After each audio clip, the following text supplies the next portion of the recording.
মাদারীপুরে ৩ দিনব্যাপী কৃষি প্রযুক্তি মেলা চলছে। সদর উপজেলা চত্বরে এই মেলা সকাল ৯টা থেকে বিকাল ৩টা পর্যন্ত খোলা থাকছে এবং দর্শনার্থীরা কিন্তু সকাল থেকে মেলায় আসতে শুরু করেন এবং তারা কিন্তু দেখছি যে ঘুরে স্টল ঘুরে দেখছেন।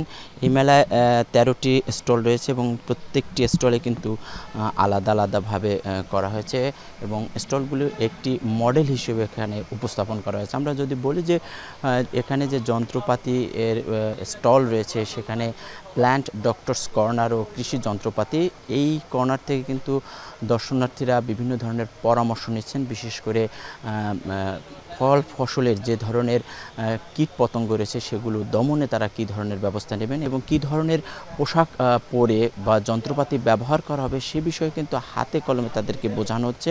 পতিত জমি কিভাবে সঠিকভাবে ব্যবহার করা যায়, গাছ এবং ফল দিয়ে পরিপূর্ণ করা যায়, সেটি কিন্তু এখানে উপস্থাপন করা হয়েছে। আদর্শ বাড়ি কিভাবে করা যায় সেই আদর্শ বাড়ির একটি মডেল এখানে রয়েছে।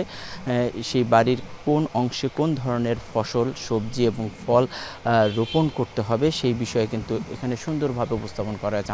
অল্প জমি বা স্বল্প জমিতেও ফসল বেশি উৎপাদন করা যায় সে ধরনের বিভিন্ন প্রযুক্তি এবং মডেল এখানে উপস্থাপন করা হয়েছে। দর্শনার্থীরা আসছেন এবং বেশ জমজমাট এমনটা আমরা দেখছি।